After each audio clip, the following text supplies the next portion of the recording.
And many people go through life never getting in touch with their greatness because of the lack of motivation to push themselves, or because they have not found something that they believe to be worthwhile to challenge them. That many talented persons have gone unnoticed, and the world never had a chance to be exposed to their talent because that person did not take the time to begin to express or to demonstrate or to motivate themselves in the direction to bring that which they came into the universe to bring. Many people will leave the universe without a trace. No one will know they were here. And in fact, under their name, we could put under there, not used up. Will anybody know that you came this way? What contribution are you giving? What will you leave? What will be different because you came this way? That life is our gift to us, that God has given us, and how we live our lives is our gift to God. What kind of gift are you formulating? Is this a gift that you like to take back and do something else before you turn it in? Think about that. What can we do? What are some of the keys that we can begin to use to motivate ourselves when our batteries run low? Because I don't care who you are, I don't care what you do, at some time you are going to get tired. At some time you're going to get in a rut. Seem like nothing you do works out right. And sometimes it just seems like you just don't have the wherewithal or the will to do anything. That sometimes you act like you're punch drunk. You're just wading through life, just doing time day in and day out, looking at non-discriminatory television, anything that's on, just looking. And depressed, feeling powerless, feeling useless, and bored. What do you do? How do you get yourself out of a rut? How do you, when you know you can do more than what you've been doing and you're not doing it and you're discontent with where you are, you get angry at yourself. How do you get out of that rut? How do you motivate yourself? One of the things that we must do is that we must be involved in working on achieving self-mastery. You must work on yourself continuously. Never be satisfied with yourself. Always know that as you invest the effort and time on you, that's the greatest ability that human beings have above animals. See, a dog can't be anything but a dog. Tree can't be anything but a tree. Human being, you've got unlimited potential. You can put effort on you, and by concentrating on you and developing you, you can transform your life wherever you are right now. So you want to work on yourself.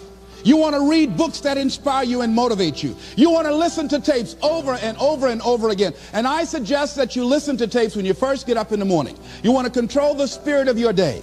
When you first wake up in the morning, your mind is operating at 10.5 wave cycles per second. That's when the subconscious mind is most impressionable. Whatever you hear in the first 20 minutes when you wake up, that will affect the spirit of your day. When you listen to tapes, listen with relaxed belief, believing that this can happen for you. And by listening to them, listen to them over and over and over again, and you will get a breakthrough. You can listen to the same tape for months, and all of a sudden you hear something you never heard before. It have a special meaning for you. Or read the same book over again, and you find some special insight. You said, I can't believe I didn't see that the first time. So you want to be involved in developing yourself. Most people won't do that. Most people won't take that kind of effort and invest that kind of energy in themselves, because they will fall prey to that conversation within. Oh, don't do that. You don't have time. You're too busy. You're too caught up in the rat race. Most people won't do that. Well, they won't take time to go to lectures. They won't take time to go to seminars. They won't take time to go to classes to improve themselves. And as you continue to work on yourself, you will begin to expand your vision of yourself.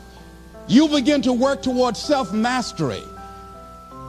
And you will begin to see it reflect itself in all the dimensions of your life, your mental life, your physical life, your social life, in your relationships, your monetary life. So concentrate on developing yourself. Because if you don't, I guarantee you that you will make a settlement. And most people have. And most of us already have. What kind of settlement have you made with your life? Many of us are making in-life settlement. We're settling for less than what we actually deserve. We don't feel good about it, but we make it work in our minds. We'll come up with some kind of excuse to make it all right. What kind of settlement have you made with your life? Many of us settle for less than what we want out of relationships because we don't have the courage to change them. The next thing is, in order to begin to find some keys to self-motivation to drive yourself, in addition to working on yourself, and as you work on yourself, you feel good about yourself, and as you feel better about yourself, you treat yourself differently. Develop a health plan.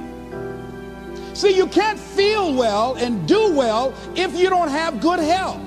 You can't perform if you don't have your health. Your health is valuable. Develop a health plan. A plan that you will follow, because this is the only vehicle that you have to carry you through this experience called life. And you want to take good care of it because you love you enough. You care enough about you. And that's not easy. It is not easy having a health plan and sticking to it. But you're worth it doing it again and again and again. Next thing is, as you take care of yourself, the next key is keys to motivation, to self-motivation. You want to live life with energy and passion. You want to make a conscious effort to be lively.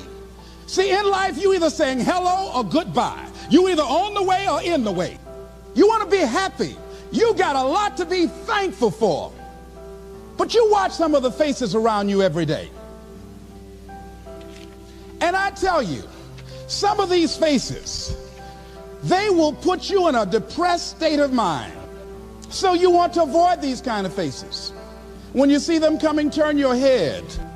The things that you say to yourself, you want to watch them, and in watching them, you want to take charge. So you've got to learn to stand up to yourself inside yourself and short circuit, override that conversation that's always going on. 85% of what that conversation will tell you is negative. It's negative. It will tell you you're tired when you really are not tired. It will tell you you can't do it. It will fill you with fear.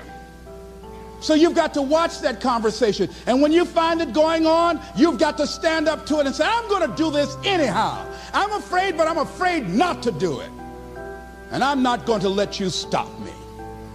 The biggest challenge that you will have in life is you. There's an old African proverb that says, if there's no enemy within, the enemy outside can do us no harm. The next thing that is a key to self-motivation is that you've got to ask yourself, what do I want out of life? What do you want out of life? What do you want out of a job? What do you want out of a career? What do you want out of a relationship? What do you want? What gives you your life? How will you know when you got it? What will make you happy? You need to know. You need to start asking yourself some questions. What do I really, really, truly want? You need to be exact about that. Don't be vague. Oh, I just want to be happy. That's too vague. What will make you happy? How will you know when you got it? Zero in on it. Be exact. Be specific. And as you do that, that will stimulate that superconscious mind, or the reticular activating system of your mind, that will begin to find those things, to identify with it. And once you begin to determine that which you want, take the time to write it down. Don't just think about it. Write it down. That is a subjective process that engages the subconscious mind. Write it down. Once you write it down, read it 3 times a day, morning, noon, and night. Why is that important?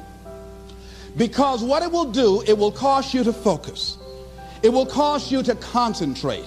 When that other conversation is going on telling you what you cannot do, telling you all of the impossibilities and all of the obstacles, your concentrating will begin to create a larger vision within yourself, and you start looking for and seeing some new opportunities. You start creating some openings for yourself.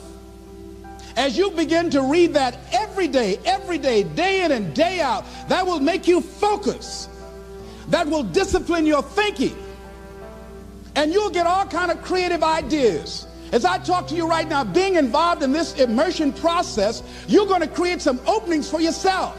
You're going to get some ideas. You're going to feel your adrenaline flowing, and you're going to think about something, some idea you had. You say, I want to go back and I'm going to look at that again from a different vantage point, not from the level of the problem or the obstacles that I encountered, but from a higher vantage point.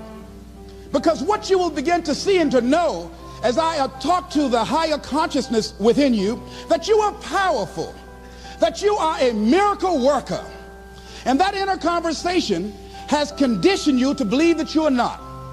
And as you begin to discover the truth of who you are, whatever challenge that you're facing in life, and if you're living, you're facing some challenge, you'll begin to know that you're powerful and that you're a miracle maker.